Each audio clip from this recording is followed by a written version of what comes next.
ඉන්දියාව අති විශාල රටක්. දැඩි අන්තයකට යොමු වුණු විවිධත්වයන්ගෙන් පිරීලා.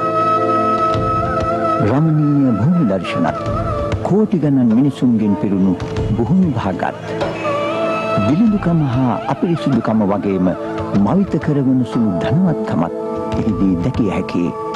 දැඩි ഘോഷාව හා ගැඹුරු නිහඬියාවත්, ක්‍රූරත්වය හා කරුණාවත්, මෝහාන්ධකාරය හා අති උතුම් ප්‍රඥාවත් සමීපව පවතී.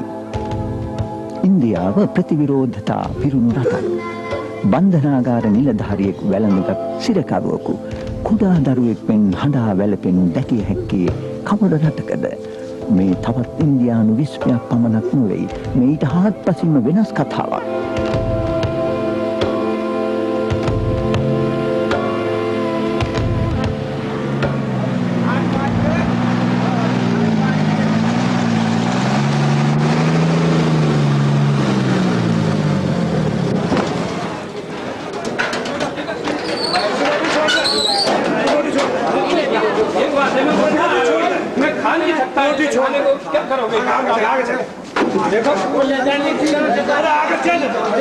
खाने की तलाशी करने में बैठा आदमी मैं खाने का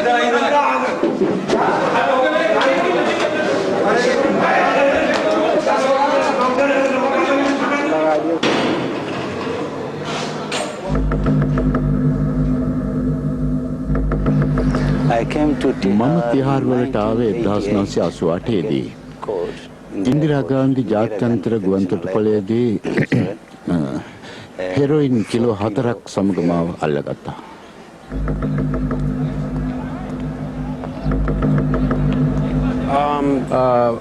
මාව මෙහාට ගෙනාවේ මත්ද්‍රව්‍ය චෝදනාවකට. හසිස් වගේක් බාලක තිබිලා පොලිසියට අහු වුණා.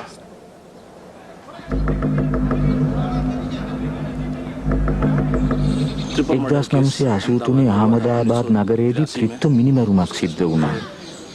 මුලින්ම මාව එල්ලලා මරන්න නියම කෙරුවත් ඉහළ උසාවියෙන් ඒක ජීවිතාන්තය දක්වා සිරදඬුවමකට ලිහිල් කළා.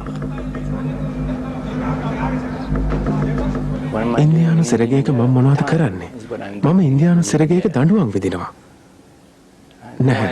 ඇත්තටම මම දැන් විදර්ශනා භාවනාව කරනවා.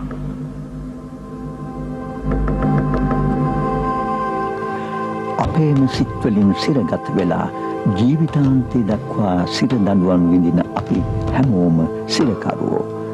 කේන්තිය, භය, ආශාව වැනි දේවල ප්‍රාණ අපකරුවන් වී සිටින අපි හැමෝම නිදහස සොයමින් සිටිනවා. ජීවිතයේ එක්වරක් හෝ තමන්ගේ නොවන දෙයක් ගැනීමට ආශා නොකරන කවුරු හරි ඉන්නවද? තමන්ට රිදවන කෙනෙකුට එක්වරක් හෝ රිදවන්න පෙළඹෙන්නේ නැති කවුරු හරි ඉන්නවද?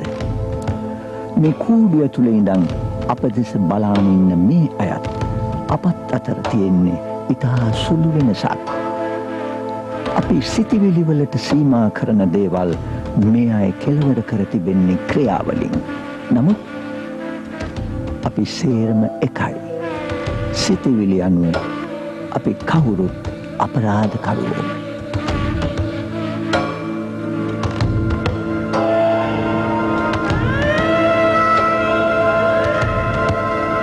මේ තිහාර් බන්ධනාගාරය ලෝකයේ විශාලම බන්ධනාගාර වලින් එකක්.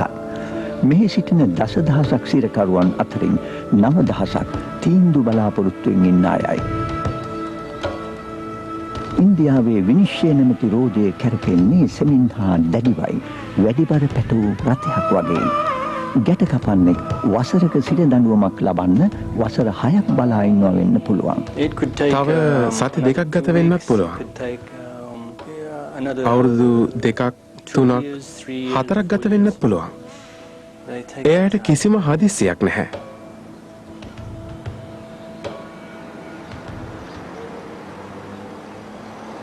නවදිල්ලියේ පිහිටා ඇති තිහාර් ඉන්දියාවේ සුප්‍රසිද්ධ අධි ආරක්ෂිත සිරගයක්. මෙය අධික ජනගහනය නිසා සිරගෙවල් 4කට වෙන් කර තිබෙනවා. දශක ගණනාවක්ම පවතින අමානුෂික තත්ත්වයන් නිසා තිහාර් අපකීර්තියට පත් වෙලා. ඒක ඇත්තටම මිහිපිට අපායක්.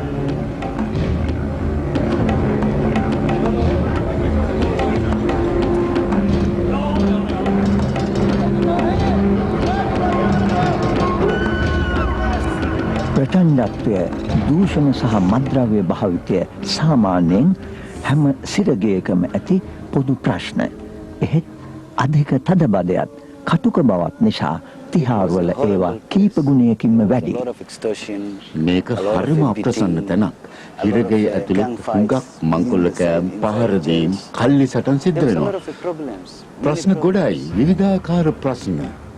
දහසක් වැරදිකරුවන් සමග නඩු තීන්දු ලැබෙනකන් සිටින තවත් දහස් ගණනක් මැරකල්ලි හදාගෙන සිටින නිසා භයානක වාතාවරණයක් බිහි වෙලා. වර්ධකරුවන් වූයට වඩා අති විශාල පිරිසක් මෙහි ඉන්නවා තීන්දුව ලැබෙන තෙක්. නමුත් සුළු පිරිසට පුළුවන් විශාල පිරිස හසුරවන්න. වැරදිකරුවන් සැකකරුවන්ව මංකොල්ල කනවා. ඉඳලා හිටලා කීප දෙනෙකුට ගහනකොට ඔවුන්ගෙන් වැඩි දෙනෙක් සල්ලි කීයක් හරි දීලා බේරෙනවා. සිරකරුවෝ හැසිරෙන්නේ මැරවරයෙන් චණ්ඩියන් විදියට. මේ වගේ වැඩි පිරිසක් එකට එකතු වුණාම මැරවරකම් ගොඩක් සිද්ධ වෙනවා. මේක බන්ධනාගාරයක් හින්දා විශාල පාලනයක් අවශ්‍ය වෙනවා. දැඩි පාලනයක් කරන්න සිද්ධ වෙනවා. පළමු වතාවට මම මෙහි ආවෙලාවේ සමහර විට පොල්ලකුත් පාවිච්චි කළ යුතු බව තේරුණා. නමුත් එහි සීමාවකුත් තිබෙනවා. සිරකරුවන්ට දුක් විඳින්න සැලැස්සුවොත් මේ අපායට නැවත ඒමට ඇති බිය නිසා නිදහස් වීමෙන් පසුව ඔවුන් නැවතත් අපරාධ නොකරයි කියා නිලධාරීන් විශ්වාස කළා. ඒත් ඔවුන් වැරදි. සිරකරුවෝ තිහාර්වලදී වඩාත් සුවිශේෂ අපරාධකරුවන් වීමට පුරුදු වෙනවා. මන් දැන් මෙහාට ඇවිත් මාස 13ක් විතර වෙනවා. මන් නවදිල්ලි ගුවන්තොටුපළ හරහා කත්මණ්ඩු ඉඳලා ටොරන්ටෝ වලට හෙරොයින් ගෙන යමින් සිටියා. නවදිල්ලියේදී මාව අහුවෙලා මෙහාට ගෙනාවා. තිහාරේ ඉන්න ඩේවිඩ් එක් විදේශික සිරකරුවෙක්. තිහාර් සිරගෙදර ඉන්න හැම කෙනෙක්ම නීති විශාරදයෙක්. ඉන්දියානු නීති ක්‍රමය ගැන අපූර්ව දැනුමක් එයාට තියෙනවා. සමහරුන්ට වසර 6ක් 7ක් ඉන්න සිදු වී තිබෙන්නත් පුළුවන්. ඒත් ඔවුන් කියයි කොහොමද මෙයින් පිට වෙන්නේ කියලා. මේ කරුණ අනුව සිර කඳවුරුවල තත්ත්වය නංවාලීමට ගත හැකි ආදර්ශයක් තිහාර් වලින් බලාපොරොත්තු වීමට නොහැකි වුණා. නමුත් සත්‍ය වශයෙන්ම මෙවැනි දෙයක් සිදු වුණා. 1993 මැයි මාසේ අලුතින් බන්ධනාගාර පතනයක් පත් වුණා. අලුත් IG වූ කිරාන් බේඩි සිරුරින් කුඩා කාන්තාවක් වුණත් ඉමහත් කීර්තියකුත් ඒ වගේම බොහොම දූරදර්ශී බවකුත් ඈ සතුව තිබුණා.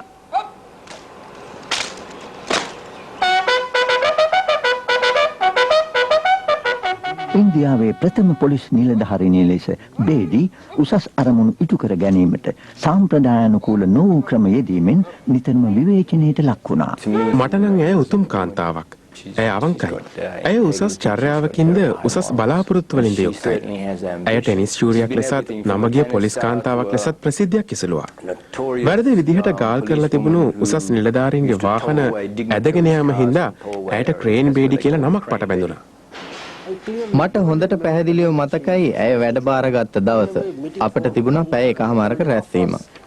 ඒ රැස්වීමේදී නිලධාරීන් වන අප හා සිරකරුවන් අතර ඇත්තේ ඊටා සුළු වෙනසක් බව ඇය අපට පැහැදිලි කර දුන්නා. අපිත් ලොකු වැරදි කරලා තියෙනවා. නමුත් දෙවියන්ගේ පිහිටෙන් අපි හිරේ වැටිලා නැහැ. අවාසනාවකට ඔවුන් හිරේ. මුල ඉඳන් බේඩි නිලධාරීන්ට කිව්වේ තිහාර් සිරගය ආධ්‍යාත්මික සංවර්ධනය ඇති කරන ආශ්‍රමයක් කිරීමට අදහස් කරන බවයි. බන්ධනාගාරයක් පිළිබඳව මගේ දර්ශනය ඔවුන් සමග බෙදා ගැනීම ආරම්භ කළා. මම රැස්වීම වලදී කියන්නේ ඔබලා හැමදෙනාම එකම පවුලක් වගේ වැඩ කරන්න කියලා. රැකියාවේ මූලිකත්වය පිළිබඳ හැඟීමක් ඇද්දයි මම ඔබලගෙන් අහනවා. මොකක්ද ඒකේ තේරුම? මුරකරුවන් වශයෙන්ද නැත්නම් ඊටත් වැඩි වැදගත් කාර්යයක් සඳහාද මෙතන ඉන්නේ? වැඩ බාරගත් දවස් ඉඳලම හිරගෙදර නොඑක් වෙනස්කම් සිදු වුණා. ඇය ප්‍රශ්න විසඳන තැනැත්තියක්. ප්‍රශ්නයක් විසඳන්න බැරි නම් එවිට ඔබත් ප්‍රශ්නයේ කොටස්කාරයෙක් වෙනවා. අපි ඔවුන් ඉතා ආදරෙන් රැක බලා ගත්තා. ඇත්තටම ආදරයත් ආරක්ෂාවත් ලබා දුන්නා. මම ඔවුන්ට කියවීමට පොත්, ආපන ශාලා, වඩා හොඳ සෞඛ්‍ය ආධාර, ඇඳුම්, ගුවන් විදුලි ශ්‍රවණය, පිටය හමුවීම ආදී පහසුකම් ලබා දුන්නා. ඉස්සර අපිට මේදී සැලකුවේ හරියට මට තේරෙන්නේ නැහැ. ඒක විස්තර කරන්න බෑ. ඇය පෙන්වා දුන්න අපිත් මනුෂ්‍යයන් බව. ඒ නිසා අපිත් මිනිසුන් වශයෙන් සැලකිලි ලබන්න සුදුසු වෙනවා. මම උන්ට කතා කළා. අදහස් උමාරු කරගත්තා. පොත්පත් කිව්වා. සිනාසුණා. සින්දු කිව්වා. ඔවුන් සමග නටලක් තියෙනවා. එහෙම කළේ ඒ අයට මානසික සහනයක් ලබා දෙන්නයි. ඇයි? සිරගෙයින් පිට වෙලා යන්න වෙන්නේ සාමාන්‍ය සමාජයට. මෙහි දැඩිව මර්ධනය කරගෙන ඉඳලා මං කොහොමද බලාපොරොත්තු වෙන්නේ මෙහෙන් පිට වෙලා ගියාට පස්සේ ඔවුන් යහපත් මිනිස්සු විදිහට හැසිරෙයි කියලා. ඔවුන්ව නිදහස් කළ යැවිය යුත්තේ සාමාන්‍ය මිනිසුන් ලෙසයි. හැකිනම් වඩාත් හොඳ මිනිසුන් ලෙසයි. අපරාධ කළායට දඬුවම් කළ යුතුයි කියන එක සාමාන්‍ය හැඟීම. ඒක හරි. උන්ට දඬුවම් කළ යුතුයි. නමුත් දඬුවම් දීමෙන් පස්සේ මොකද්ද? ඔවුන් මුළු ජීවිත කාලෙම හිරෙන්නේ නැහැ. දවසක නිදහස් වී සමාජයට එනවා. ඔවුන්ගේ මනස වෙනස් කර නොතිබුණොත් තවත් අපරාධ කරයි. තිහාර් බන්ධනාගාරයේ වාතාවරණය යහපත් අතට හැරුණා. නමුත් බේඩි දැන සිටිය හැම ද්‍රව්‍යමය විසඳුමක්ම සම්පූර්ණ විසඳුමක් නොවන බව. ඇය සෙව්වේ වඩාත් ගැඹුරු මට්ටමක විසඳුමක්. මිනිස් සිතට පෝෂණය අවශ්‍යයි. සිතට කාර්යශීලී බවක් අවශ්‍යයි. සිතට ගුණාත්මක සිතුවිලි අවශ්‍ය වෙනවා. මගේ සිතට මේවා අවශ්‍ය නිසා මම දැන සිටින්නේ පමණයි. බොහෝ දෙනෙක් දන්නේ නැහැ කොහොමද වෙනස් වෙන්නේ කියලා.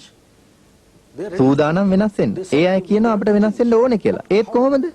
මේ අයට දක්ෂතාවයක් නැහැ තමන්ගේ ප්‍රශ්න විසඳ ගන්න.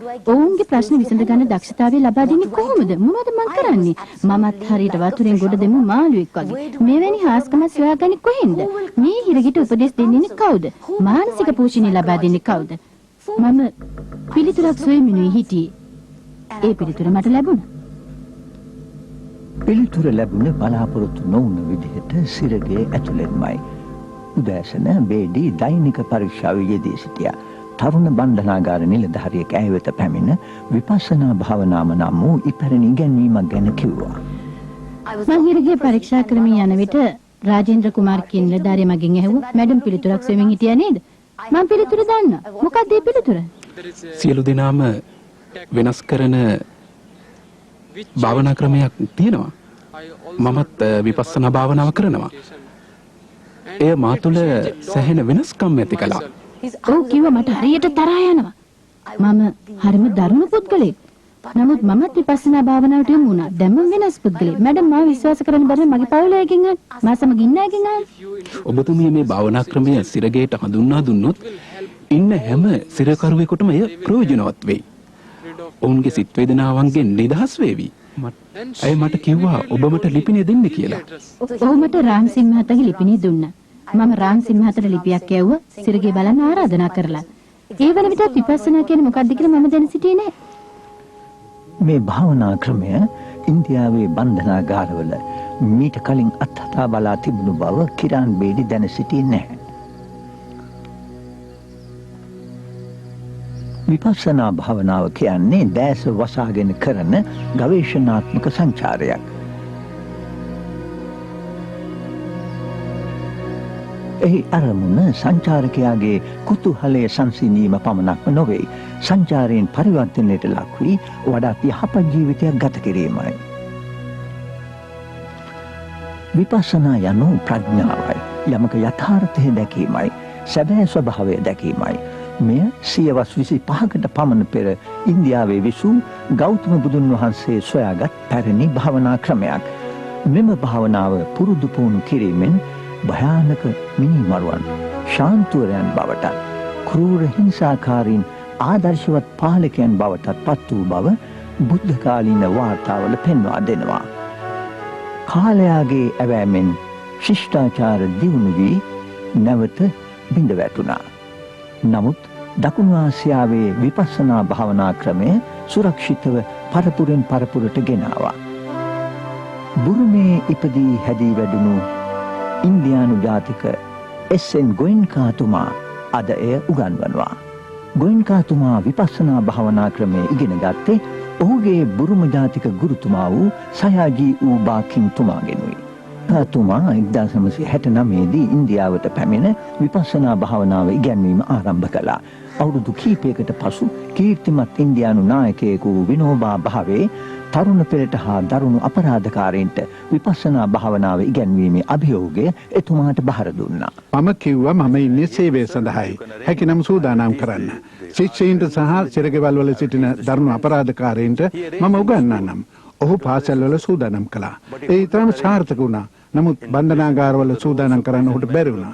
නීතිය අනුවත් වැඩපිළිවෙල අනුවත් ගුරුවරයාට ඇතුලේ නවතින්න බෑ. පිටත නැවතී සිටිය යුතුයි.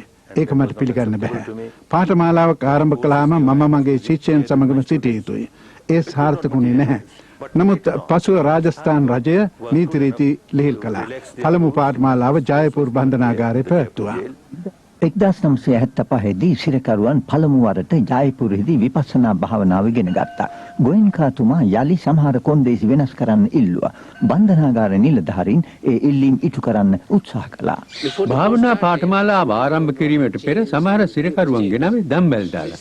එතුමා ඇහුවා මොකද මේ කියලා. මම කිව්වා මේ දරුණු අපරාධකරුවන්, භයානක අපරාධකරුවන් වුන්ටත් භාවනා කරන්න ඕනෙලු කියලා. එතුමා ඇහුවා ඇයි මේ අයට දම්බැල් දාලා? මේ අය භයානක නිසා. එතුමා කිව්වා මට බෑ දම්බැල් වලින් බැඳලා ඉන්න අයට ධර්මය උගන්වන්න. මේවා ඉවත් කරන්න ඕනේ කියලා. මේක ඉතාමත් අමාරු කාර්යයක් වුණා. ඉන්ස්පෙක්ටර් ජෙනරාල් සහ බන්ධනාගාර අධිකාරී ඊට එකඟුනේ නැහැ. අයිජි කිව්වා සමහර විට උන්ගෙන් එක්කෙනෙක් හෝ කීප දෙනෙක් නැගිටලා ගෝයන්කාතුමාගේ හෝ ඔබගේ බෙල්ල මිරිකලා ඔවුන්ගේ නම් ප්‍රසිද්ධ කරගන්න හදාවේ. මොකද ඒ අය කොහොමදත් මරණයට නියම අයනේ කියලා. ඔවුන් එල්ලා මරාවි නැතිනම් දැඩි දඬුවම් දෙවි කියලා. මේක අවදානමක්. ඒ නිසා ගුරුවරයා නොදැනුවත්ව කවුරු හරි නැගිටලා දරුණු ලෙස අපදෙසට આવොත් ඔහුට වෙඩි තැබීමට හිට්වෙන් මුරකාවල් යොදන්න අපි තීරණය කළා.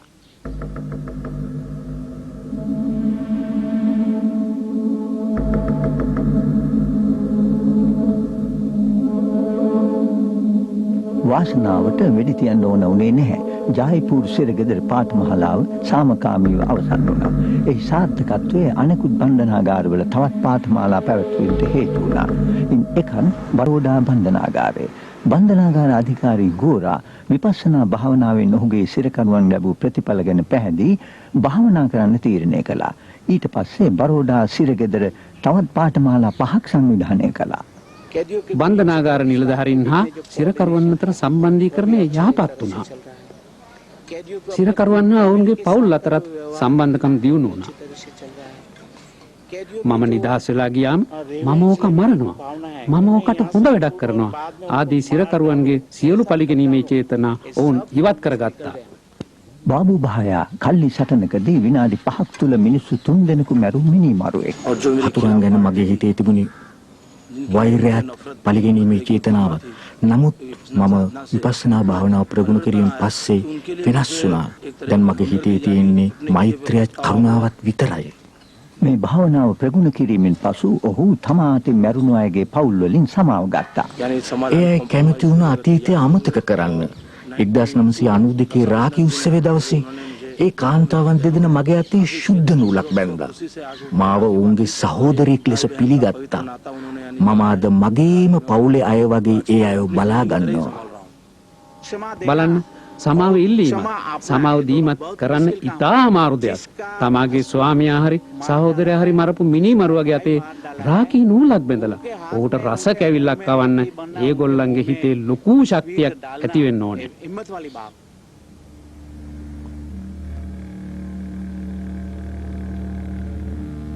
විපස්සනා භාවනා පාඨමාලාවකට දින 10ක් ගත වෙනවා. ශිෂ්‍යයන් සම්පූර්ණ නිශ්ශබ්දතාවයෙන් සිටිනවා.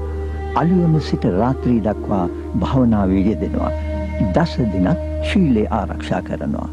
ඔහු ප්‍රාණඝාතයෙන්, සොරකම් කිරීමෙන්, බොරු කීමෙන්, කාමයේ හැසිරීමෙන් සහ මත්ද්‍රව්‍ය භාවිතයෙන් වැළකී සිටිනවා.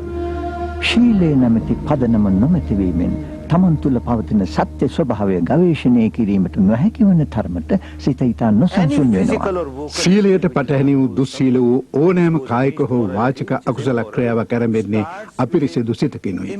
ඔබ කාව හරි මරනවා කියමු. සිතේ ඉතා බලවත් කේන්තියක් තරහාවක් ජනිත කර නොගෙන ඔබට කාවවත් මරන්න බෑ. ඔබ යමක් සොරකම් කරනවා කියමු. සිතේ බලවත් ආසාවක් තණ්හාවක් ඇති කරගන්නේ නැතිනම් ඔබට යමක් සොරකම් කරන්න බැරි වෙනවා. අකුසල් සිතවිල්ලක් ඇති කරගන්න සෑම විටම යමෙක් දුකටපත් වෙනවා. ඔබ යම්කිසි වරදක් කළොත් ඒ මොහොතේදීම ඔබ දඬුවමට ලක් වෙනවා. ඇයි? ඔබ වැරදිකරුවෙක් වෙන නිසා. ඔබ එක බොරුවක් කියලා තව බොරු 100ක් විතර කියනවා එක බොරුවක් වහන්න. ඔබ හොරකමක් කළා. ඔබ අහුවී කියලා දැන් ඔබට සැකයි. පැහැදිලි සත්‍ය වන්නේ ඔබ හසුවේ කියා බියෙන් සිටීමෙන් ස්වභාව ධර්මයට අනුව වේදනාව විඳීමයි.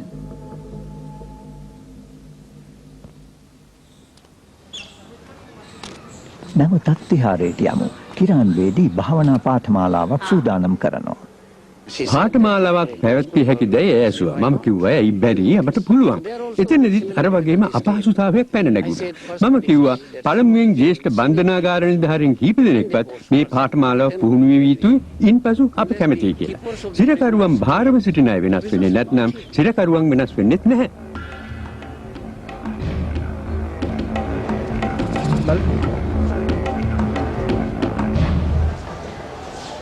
නිලධාරීන්ගෙන ඔබේ තීරණය ඉතා හොඳයි. කිරාන්වේදී බිය වුණේ නැහැ අලුත් අදහස් මත පරිවේෂණ කරන්න. ඇය තම නිලධාරීන් අතර සිටි සැරපරුෂ නිලධාරීන් සිරගෙයින් පිටිත භාවනා පාඨමාලාවලට යැව්වා. ආපසු ආවිත ඔවුන් වඩා තැන්පත් හා යහපත් බව සිරකරුවන්ද නිලධාරීන්ද දුටුවා. වැරදි කරද්දීම අවුණු නිලධාරීන් කීප දෙනෙක් ගැන කතා පැතිර තිබුණා. සිගරට් බීඩි වැනි දේ හොරෙන් ඇතුළට ගෙනවිත් විකුණා මුදල් උපයා ගන්නවා. මේ අයට ලැබෙන්නේ සුළු වේතනයක්. මේන් ඔවුන්ට හරි වාසි. මම හිතුවා අය ඔවුන්ව අස්කරයි නැත්තම් මාරු කරයි කියලා. නමුත් ඇය ඔවුන්ට අවස්ථාවක් දීලා කිව්වා ඔබලාට තවදුරටත් වැඩ කරන්න ඕනේ නම් මේ විදිහෙන් ක්‍රියා කරන්න දවස් 10ක් විපස්සනා වැඩසටහනටත් යා යුතුමයි කියලා. කෙනෙක් කරන හැම දෙයකටම යම් වන්දිකවීමක් කළ යුතුයි. මගේ ජීවිතයේදී ඒ ෂණිකවම සිදු වුණා. මම යම් වරදක් කළා. විපාක විඳීම එතනමයි. මගේ පවුලේ අය මා කොහෙද කියා තාමත් දන්නේ නැහැ. අම්මා හිතන්නේ මං ඉන්දියාව කියලා. ඇයට කරදර කරන්න මං කැමති නැහැ. මම ඉන්නේ කොහෙද කියලා. මං හිතුවා ඇයට කියන්න මං විපස්සනා භාවනාවේ යෙදී සිටින බව. ඒකනේ මං කරන්නේ. තිහාර් සිරගෙදර පළමු විපස්සනා භාවනාව 1993 නොවැම්බර් මාසයේදී පැවැත්වුණා. සිරකරුවන් නිලධාරීන් 100කට අධික සංඛ්‍යාවක් ඊට සහභාගී වුණා. ඇය කාටවත් බල කළේ නැහැ. කිව්වේ ගිහින් ඔබම බලන්න. ඔබ කැමති නම් හොඳයි, අකමැති නම් ඒත් හොඳයි. නමුත් කරුණාකර ගිහින් බලන්න, ඔබම තේරුම් ගන්න කියලායි. විදර්ශනාවට හෝ භාවනා කිරීමට කැමති කවුද කියලා ඕන ඇහුවා. භාවනා කිරීමට කැමති අය හොයන්න එක්කෙනෙක් ආවා. මමත් ගියා.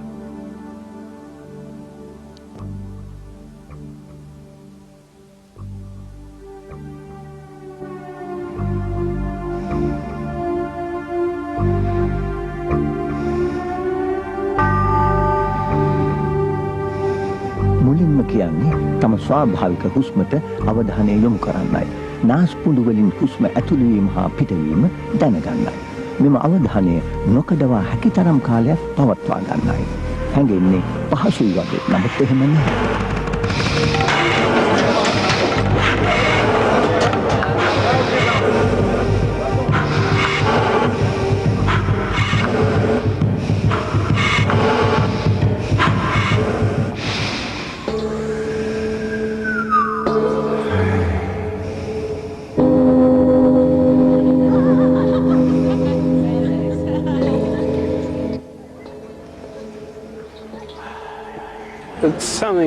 එය වැළැක්විය නොහැකි දෙයක්.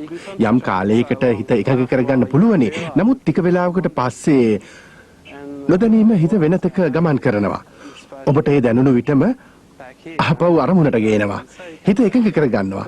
නැවතත් හිත පිටත ගොස් ඇති බව තේරෙනවා. සමහර විට ගෙදරදි කරන යමක් සිතමින් ඉන්නවා. වෙනත් කටයුත්තක හිත යෙදෙන බව දැනුණු විට නැවතත් භාවනාවට හිත ගෙන එනවා. භාවනාවට වාඩි වූ විට කෙලවරක් නැතිව සිතවිලි සිතට ගලා එනවා. මතකයන්, බලාපොරොත්තු, බය සිතට ගලා එනවා.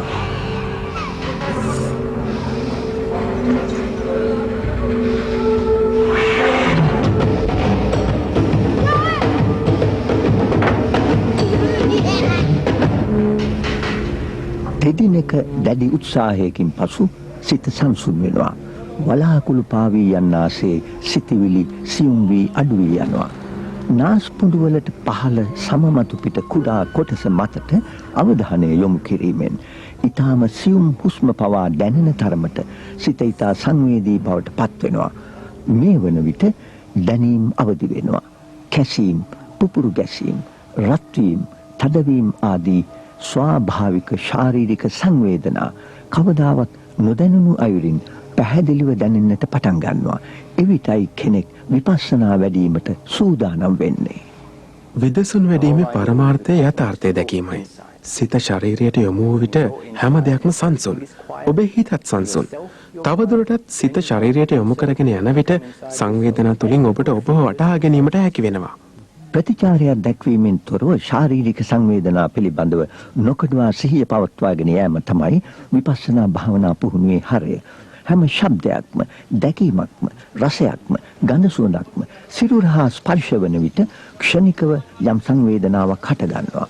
සිත හා කය අතර වැදගත්ම පුරුක ලෙස ගැනෙන ස්වාභාවික ශාරීරික සංවේදනාවලට මේ භාවනා ක්‍රමය මුල් තැනක් දෙනවා. මිනිස් හැසිරීම අවබෝධ කර ගැනීමට මෙය මඟ පාදනවා. විපස්සනාව තුළින් තමාගේ ආකල්පවලට හා ඇබ්බැහිවීම් වලට දුකට හා සතුටට බාහිර ලෝකයේ හේතු නොවන බව කෙනෙක් අවබෝධ කරගන්නවා.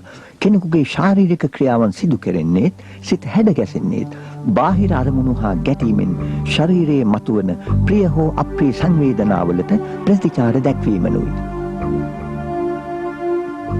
පාඨමාලාවේ 4 වෙනි දවසේදී විපස්සනාව උගන්වනවා. ශිෂ්‍යයන් ඔවුන්ගේ සිරුරු වල දැනෙන සියලුම සංවේදනා කුමක් වුවත් ප්‍රතිචාර දැක්වීමකින් තොරව මගේ යන අදහසක් නොගෙන නිරීක්ෂණය කරන්නේ කොහොමද කියලා ඉගෙන ගන්නවා. ඒ අය හැඟීම් ඇති වී නැති වී යන හැටි බලා සිටිනවා. වේදනාව ඇති වී නැති වී යන හැටි බලා සිටිනවා. සතුට ඇති වී නැති වී යන හැටි බලා සිටිනවා. බුද්ධියෙන් නොව ඔවුන් අත්විඳීමෙන්ම සියල්ල අනිත්‍ය බව අවබෝධ කරගන්නවා.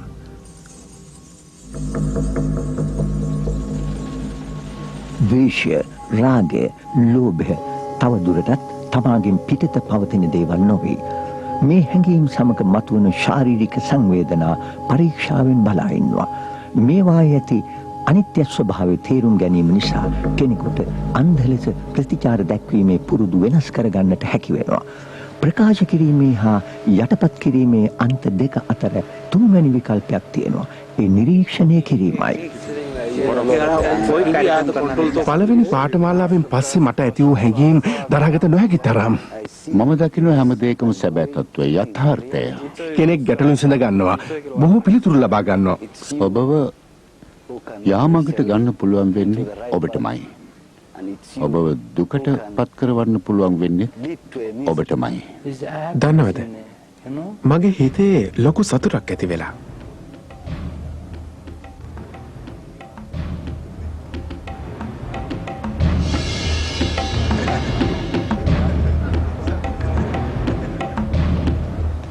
පළමු පාඨමාලාවෙන් පස්සේ තියමුණි ඉදිරියටමයි. අපේ වාසනාවට අපට පිළියමක් ලැබුණා. අපි අලුත් මාර්ගයක් හොයාගත්තා. සිරකරුවන් යොමු කළ හැකි මාර්ගයක් ලැබුණා. ඉන්පසු අපි ඉදිරියට යමු වුණා. පළමු පාඨමාලාවෙන් පසු තිහාර සිරගෙදර තවත් පාඨමාලා 5ක් පැවැත්වුණා. කිරාන්වේදී යලි ඉදිරියගෙන හිතුවා. අපේ ආශාව වැඩි වුණා. අපිට ඉවසීමක් නැති වුණා. නිහි 10000ක් සිරකරුවන් ඉඳදී ඒ 50ක් 60ක් පමණක්. මේ ටික දිනක් සහභාගී වෙන පාඨමාලාව වෙනුවට අපිට බැරි වැඩි ප්‍රතිශතයක් සහභාගී වෙන විශාල පාඨමාලාවක් පවත්වන්න. ඒ විට විශාල බලපෑමක් ඇති වෙනවා. ඔවුන් එහෙව 1000කට පාඨමාලාවක් සංවිධානය කරන්න පුළුවන්ද? මම වහම ඔව් කිව්වා. ඔය ඇත්තමද? මං කිව්වා ඔව්. එය ඉන්දියානු බන්ධනාගාර ඉතිහාසයේ ඉතා ඵලදායී වැඩසටහන් වලින් එකක් වුණා. එය මෑත කාලයේ පැවැත් වූ විශාලම විපස්සනා භාවනා පාඨමාලාවයි. සති කීපයකින් බන්ධනාගාරයේ ඇතුළත විශේෂ බිම් කොටසක් සූදානම් කළා. සිරකරුවන් දහසක්ද ගෝයන්කාතුමා සහ සහායකයින්ද එකම තැනක නවාතැන් ගැන්වීම ඉතා භාරදූර කාර්යයක් වුණා.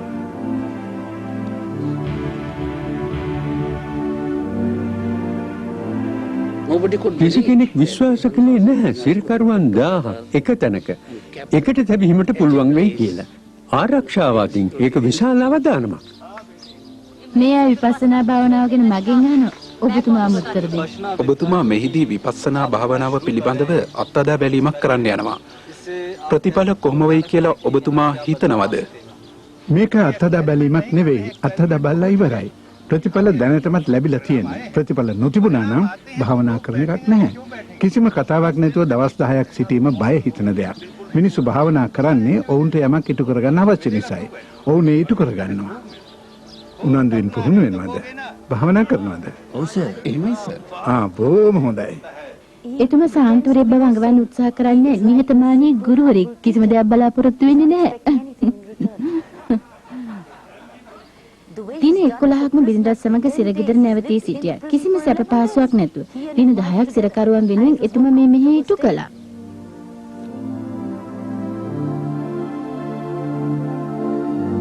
අප්‍රේල් 4 වෙනිදා සවස අති විශාල කූඩාරමට සිරකරුවන් දහසක් දෙනා රැස් වුණා. හින්දු, මුස්ලිම්, කතෝලික, සීක් ආදී විවිධ ජාතීන්ට හා විවිධ සමාජ පසුබිම්වලට ඔවුන් අයත් වුණා. සියලු දෙනාම නිශ්ශබ්දතාවය රැකීම අත්‍යවශ්‍යයි. ආර්ය නිශ්ශබ්දතාවය. ඒකේ තේරුම සම්පූර්ණයෙන්ම කට පියාගෙන ඉන්න කියනව නෙමෙයි. ගුරුවරුන් එක්ක ධම්ම සේවකින් එක්ක කතා කරන්න. ඊට කිසිම තහනමක් නැහැ. පසුදා පාන්දර හදිසියෙම ඉතා දරුණු වැහිකුණාටුවක් ඇදහැළුණා. මෙය ග්‍රීස්ම ඍතුවේ බොහොම අස්වාභාවික සිදුවීමක්.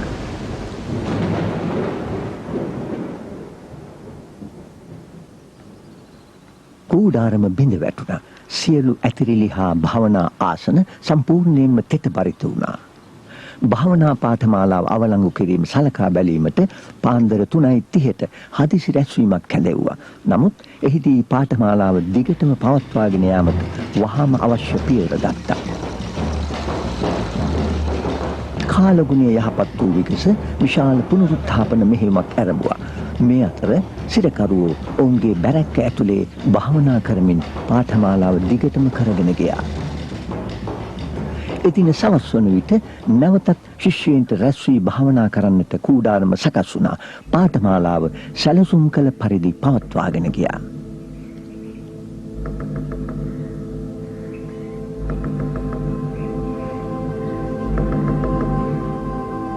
දින 9කට පසුව යම් සුවිශේෂ දෙයක් ඉටු වී ඇති බව පෙනුණා.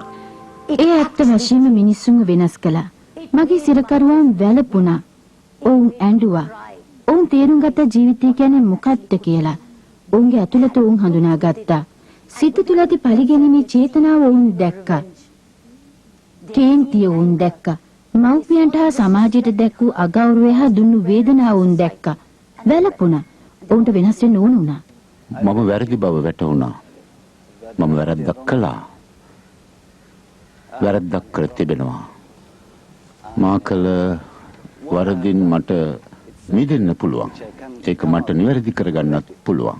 මේ අවබෝධය ලැබීමේ ලොකුම හාස්කම් මම බලාපොරොත්තු වෙන්නේ ඒකමයි. ඇත්ත වශයෙන්ම ඔවුන් සමාජයට රිදව ඇති බව මම කොහොමද ඔවුන්ට අවබෝධ කරවන්නේ? හැම විටම මේ අය කිව්වා අපි අහිංසකයි අපි සමාජයට රිදෙන්නේ සමාජය අපිට රිදෙන්නේ කියලා. මං කොහොමද උන්ට ඒත්තු ගන්නවන්නේ? ජීවිතයේ යම් අවධියකදී ඔබ සමාජයට රිදෙව්වා. ඒ නිසා ස්වභාව ධර්මයේ නීතිය ක්‍රියාත්මක වුණා. ඔබ අද විපාක විඳිනවා කියලා. නමුත් මේ අයම විපස්සනා භාවනාව තුළින් ඒ ඉගෙන ගත්තා. මං කියතු කිසි දෙයක් නෑ. මේ අය මයික්‍රොෆෝන් ළඟට ගිහින් මෙහෙම කිව්වා. අපි සමාජයට රිදෙව්වා. නමුත් අපි සමාව අයදිනවා. ඒක තමයි ලොකුම හාස්කම.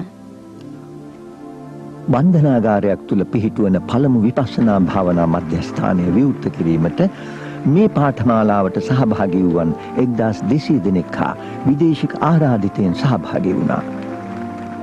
සති 3ක් ඇතුළතදී මාසකට දෙවරක් විපස්සනා භාවනා පාඨමාලා පැවැත්වීම ආරම්භ කළා.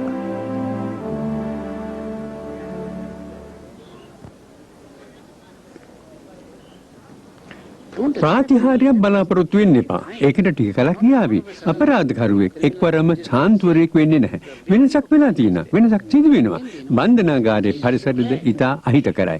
එක පාඨමාලාවකින් පරිසරය සම්පූර්ණ වෙනස් වෙන්නේ නැහැ. පරිසරයද වෙනස් වී අනෙකුත් පියවරදගෙන නොකඩුවා පුහුණු වීම පහසුකම්ද දුන් විට නියම වෙනස් වීම සිදු වෙයි. මේ විපස්සනා භාවනා පාඨමාලා ලෝකේ හැමතැනම එක සමානයි. එකම නීති, එකම කාලසටහන, එකම උපදේශ. පාඨමාලාවකදී ශිෂ්‍යයන්ට උපස්ථාන කරන අය මෙවැනි පාඨමාලාවකට කලින් සහභාගී වුණු ස්වේච්ඡාවෙන් පැමිණි අයයි. ගෝයන්කාතුමා විසින් පත් කළ ගුරුවරයා පාඨමාලා භූමිය තුල දින 10ක් නැවතී ස්වේච්ඡාවෙන් පාඨමාලාව මෙහෙයවයි. කිසි දෙයක් අහම්බෙන් සිදු වෙන්නේ නැහැ. මම ආවා, අහු වුණා, මම මෙහෙ. සියලු දේ හේතුවක් ඇතුවයි. කැනඩාවට යද්දී මාව අහු නොවෙන්නත් තිබුණා. මං කැනඩාවට ගිහින් ආපසු යන්නත් තිබුණා. මගේ ජීවිතය මේ විදිහයි. හැම දෙයකටම හේතුවක් තියෙනවා. පාඨමාලා කීපයකට සහභාගී වූ පසු ඩේවිඩ්ව විපස්සනාංශයට මාරු කර එහි වැඩ කරන්න කිව්වා. පළමුවෙන් මට හිතුණා මෙහාට මොකටද විපස්සනා භාවනාව කියලා. ඒ ප්‍රශ්නය අහනකොට පිළිතුරත් එතනමයි. මොකද වැඩියෙන්ම එය අවශ්‍ය වෙන්නේ මෙතනට නිසා. මේ සිදුවෙන්නේ ඓතිහාසික දෙයක්. සිරකරුවන් පුනරුත්ථාපනය කිරීම සඳහා විපස්සනා භාවනාව බන්ධනාගාරයක ප්‍රයෝජනටගත් ප්‍රථම අවස්ථාව මෙයයි. එය මෙහි ප්‍රතිඵල සහිත නම් මුළු ලෝකයේම බන්ධනාගාරවල තත්ත්වය යහපත් අතර හැරේවි. දැන් එය මෙහි සිදු වෙනවා. මම්මුගේ බඩසීරුව තුමට පහර දෙයි. ඔන්න බලන්න. උඹ චණ්ඩි පූසෙක්. බලන්න මට ඇත්තටම කරන්න පුළුවන් අනෙක් අයට ආදර්ශයක් දීම පමණයි. එහෙම කළාම ඔවුන්ද ටිකක් උනන්දු වෙලා උත්සාහ කරાવી. ඩේවිඩ් එක් දින පාඨමාලාව මේ දිනවල නේද? අංක 4 හිරගේට 26 වෙනිදා උදේ 27 වෙනිදා උදේ 1 2 3 හිරගෙවල් එකට ගේනවා. ඒ නිසා කියන්නේ දින දෙකේම උදේ 9ට එන්න කියලා. කරුණාකරලා ගුරුතුමාට කියන්න. විපස්සනා භාවනාවේදී කිසිම කෙනෙකුට මට උදව් කරන්න බෑ. ඒ අය විසින්ම කරගත යුතුයි. තව කෙනෙකුට උදව් කරන්න බෑ. ඒ අයට උදව් අවශ්‍ය නැතිනම්. විපස්සනා භාවනාව ඔවුන්ට ලබා දිය හැකි නම් එය පුහුණු වීම ඔවුන්ට බාරයි. ප්‍රයෝජනට ගැනීමත් ඔවුන්ටම බාරයි. තිහාර් සිරගෙදර සිරකරුවන් පාඨමාලාව සඳහා මාසකට දෙවරක් භාවනා අංශයට එනවා. සමහරු වාර ගණනක් සහභාගී වී තිබෙනවා. හැම වරකම ඔවුන් පාඨමාලාව හදාරන්නේ එකම ආකාරයට. වෙනස් වන්නේ පෞද්ගලික අත්දැකීම් පමණයි. මම මේ අයට කතා කරන්නේ භික්ඛු කියලයි. එහි තේරුම හාමුදුරුවෝ කියන එකයි. මොකද ඒ අය හාමුදුරුවරු වගේම තමයි. දින 10කට වුන් හාමුදුරුවරු වගේ ජීවත් වෙනවා. හුඟ දෙනෙක් හිතන්නේ මෙහි ගත කරන දින 10 බොහොම ලේසි ඇති කියලයි. ඒත් ඒක එහෙම නෙමෙයි. වීරියෙන් වැඩ කළ යුතුයි. මේක කම්මැලිකමෙන් කළ හැකි දෙයක් නෙමෙයි. පාඨමාලාවකට සහභාගී වෙන විට උනන්දුවෙන් පුහුණු වීමට සිදු වෙනවාමයි. ඒක හරියට පිහිනුම් තටාකයකට තල්ලු කළා වගේ. එවිට ඔබට පිහිනන්නම සිද්ධ වෙනවා. ඔව් මම පිහිනන්න පුරුදු වෙන්නම් මම පිහිනන්න පුරුදු වෙන්නම් කී ඉඳලා හරියන්නේ නැහැ. මේ පාඨමාලාවට ගිය විට දින 10ම පුහුණු විය යුතුයි. නිහඬව මේ පාඨමාලාව කෙරෙද්දී ඊට පසකින් සිරගෙදර ජීවිතයේ සුපුරුදු පරිදි පවත්වාගෙන යනවා. තිහාර් සිරගෙදර සිරකරුවන්ට යෝගාභ්‍යාසවලට උපදේශන සැසිවලට හා අධ්‍යාපන වැඩසටහන්වලට සහභාගී විය හැකියි. මේ ක්‍රියාකාරකම් විපස්සනා භාවනාවට හාත්පසින්ම වෙනස්. මේ සත්‍යය ගැන සිරකරුවන්ට වැටහීමක් නැහැ.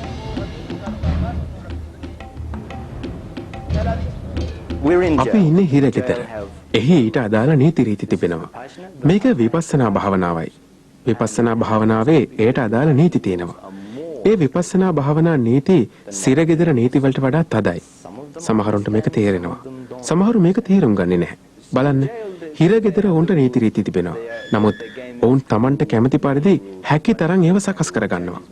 එහෙම නැතිනම් Tamanට බලය අත්පත් කරගන්න හැකි තරම් ඒව වෙනස් කරගන්නවා. සමහරු එවැනි පුරුදු මෙහාටත් කියනවා. මම කියනවා නෑ මේක හිරගෙදර නෙමෙයි. හිරගේ අරක.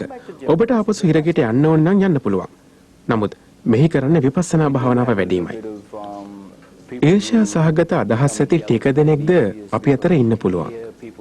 මෙහි අයට අනෙක් අයට වඩා සැලකිලි ටිකක් වැඩි නිසා ඊර්ෂ්‍යා හිතෙන්න පුළුවන්. මෙතනට එන අය දැඩි වීරියකින් වැඩ කරන බව ඔවුන්ට තේරෙන්නේ නැහැ.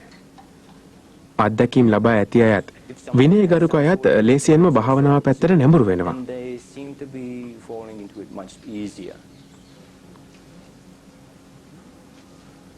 තේරුම් ගන්න.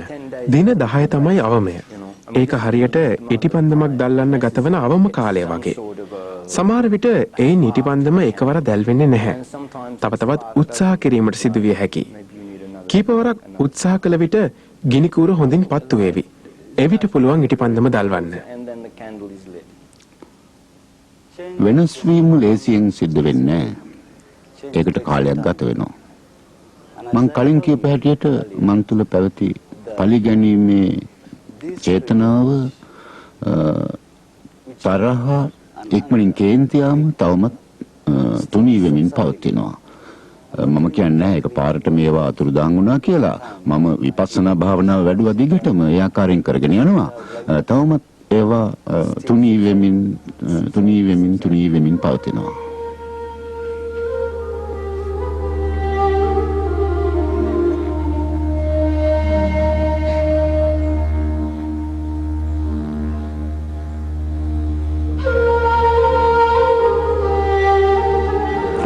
ඇයි මට මෙහෙට එන්න සිද්ධ වුණේ? මං කළ දෙයක් නිසාමයි මං මෙතෙන්ට ආවේ. ඒකයි මම මේ ඉන්නේ.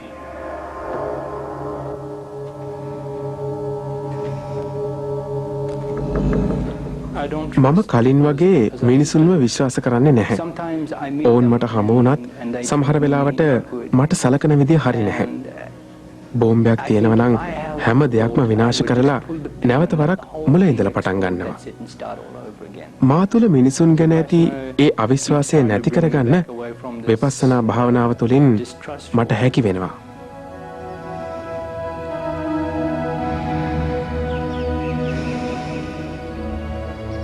මම දැන් මෙහි විපස්සනා භාවනාව කරනවා.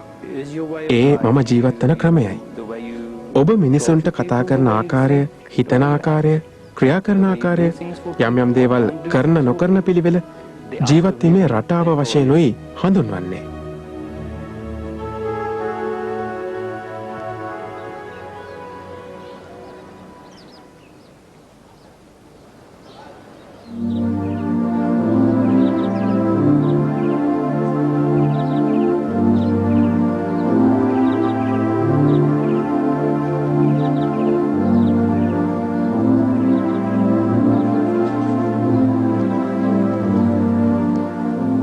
දහවන දින උදේ නිශ්ශබ්දතාවයේ අවසන් වෙනවා.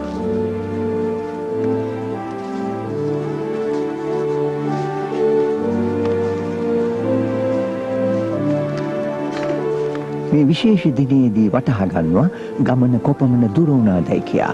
ශිෂ්‍යයන් යලි අන්‍යෝන්‍ය ආශ්‍රයයට හුරු වෙනවා. දින 10කට පස්සේ ප්‍රථම වතාවට ඔවුන්ට එකිනෙකා සමග කතා කරන්නත් අත්දැකීම් ගැන කතා කරන්නත් හැකි වෙනවා.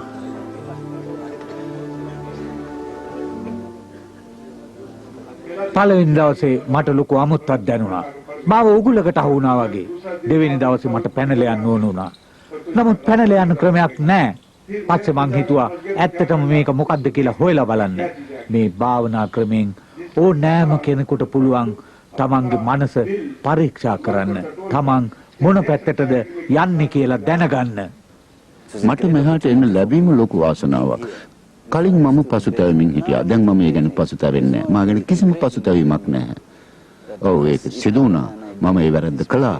නමුත් දැන් මම ඉදිරි අනාගතය ගැන හිතනවා. ඇත්තම මම පාරම්පරික මුස්ලිම් පවුලක කෙනෙක්.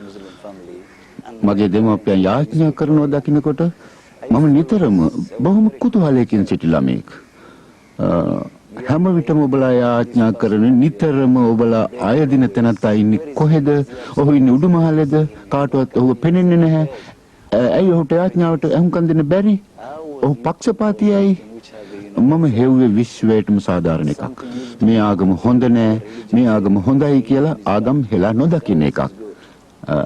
ඇත්තටම මට ලැබුණා මම සොයමින් සිටිදේ. අවුරුදු ගණනක් මම හිටිය අසහනයටපත් වෙලායි. මට විසඳුම ලැබුණා. මම සිරගත වීම ගැන ඇයි මට මෙහෙම වුණේ වගේ දේවල් ගැන සිතමින් කලින් මං ගැනම කලකිරීමෙන් හිටියා. විපස්සනා භාවනාවට යොමු වීම ගැන මම සතුටු වෙනවා. හිරගෙදරට එන්න ලැබීම ගැන, එහි ගොස් භාවනා කිරීමට ලැබීම ගැනත් මං සතුටු වෙනවා ඇත්තටම. මම නිතරම මා ගැන හිතනවා. මම ගෙදර ගිය විට මට නිදර කාමරයක් තියෙනවා. මට ඒකේ භාවනා කරන්න පුළුවන්. මට පුළුවන් ඒක මගේ දිනචරියාවේ කොටසක් කරගන්න. පරණ පුරුදු නැති වෙන්නේ බොහොම හැමින්. පැරණි ජීවන රටාවට බොහොම ලේසියෙන් නැවත වැටෙන්න පුළුවන්. ඒ නිසා මම මෙහෙන් පිට වෙන්න කලින් ඒක කවදා වෙයිද දන්නේ නැහැ. ලබන මාසේ හෝ ලබන වසරේ මැද හෝ අග හෝ වෙන්න පුළුවන්. නමුත් ඇත්තටම මම මෙහෙම කරන්න කැමතියි. පාඨමාලාවකට වාඩි වී සම්පූර්ණ කර පසුදා සිරගෙදරින් පිට වෙන්න. එවිට මම එළියට යන්නේ හොඳ මානසික තත්වයකින් මිස මෙවැනි තැනකින් ගොඩ නැගින නරක මානසික තත්වයකින් නම් නෙමෙයි. තිහාරයට පැමිණීම ජීවිතයට අමතක නොවන පාඩමක්. එක පැත්තකින් ඒක හිතා වටිනා අත්දැකීමක්. ඒත් දැන් ඒක වුණාට වඩා දීර්ඝ වෙලා. මම ඇත්තටම කැමතියි මේක අවසන් කරන්න. එතකොට මට ඉක්මනට ගෙදර යන්න පුළුවන්.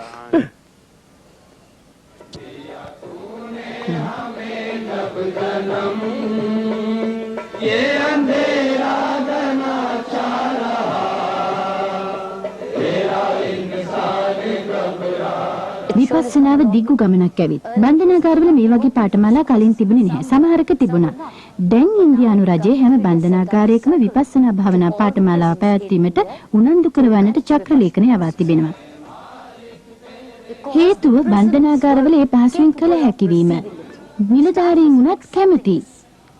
ජනතාවත් බලා සිටින්නේ මේ වෙනස සිදු වෙනතුරුයි. දැන් සිරගිවල් තුළ මේක කරන්න පුළුවන් බවට විශ්වාසයක් තහවුරු වෙලා තියෙනවා. හිරින් නිදහස් වී යන අය ආපසු එන්නේ නැහැ. පිටත ලෝකයක් ඔවුන් සිතන හැසිරෙන ක්‍රමේ වෙනසක් දකිනවා. ඒ නිසා ආපහු බලන්න දෙයක් නැහැ.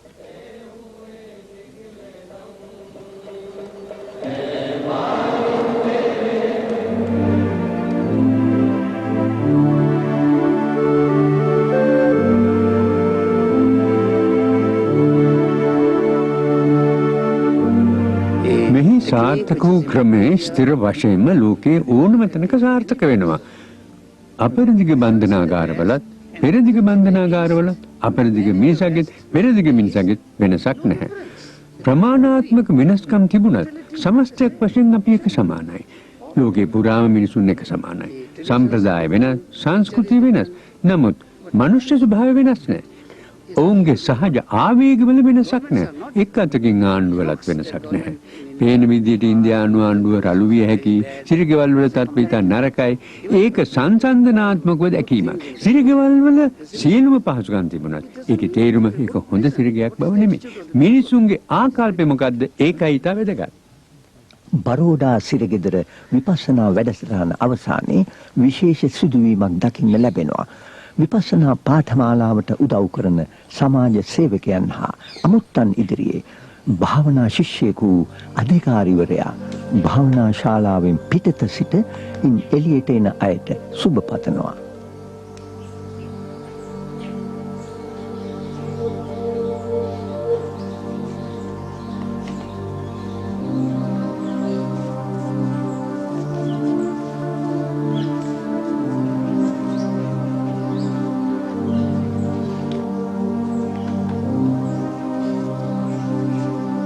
මේ රටේ මෙවැනි සමාජ පරතරයක් ඇති මිනිසුන්ගේ මේ වෙනස් වීම සිතා ගන්නත් බැරි දෙයක්.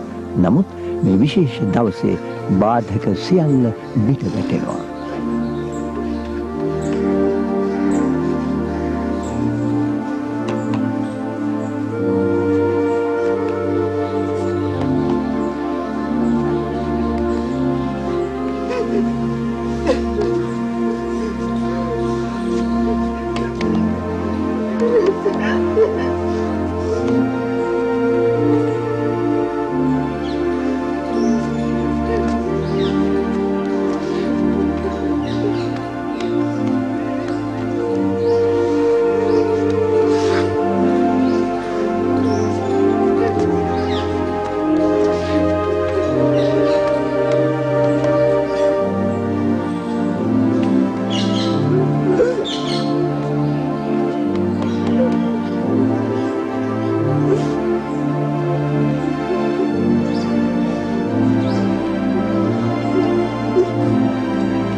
ප්‍රශ්නයක් තිබුණා කිරන් බේඩිතුමියගෙන් අහන්න. මම ඇගෙන් මෙහෙම ඇහුවා. මැඩම් ඔබ හිතන විදිහට මිනිස්සු වැඩ කරනවා. ඔවුන් මේ ලෝකේ ජීවත් වෙනවා. මේ අතරින් Taman හොඳ දේ කළ යුතුයි. හිතන මිනිස්සුන්ගේ ප්‍රතිශතය කීයක් වේද කියලා. එයා මාදියා බැලුවා. තවත් පුද්ගලයන් 20ක් 30ක් විතර එතන වාඩිලා හිටියා. ඒ කිව්වා ඔබලා තමයි ප්‍රතිශතය. ඔය පිරිසම තමයි. ඔබලාටම තමයි පුළුවන් මේ ලෝකේ වඩා යහපත් තැනක් බවට පත් කරන්න.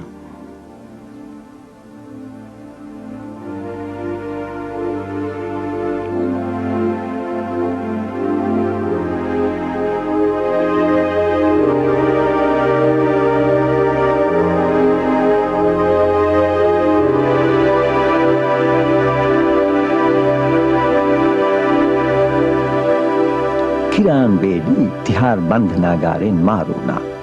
නමුත් විපස්සනා භාවනා වැඩසටහන දිගටම කරගෙන ගියා. ඉන්දියාවේ අනෙකුත් බන්ධනාගාරවලටත් හඳුන්වා දුන්නා.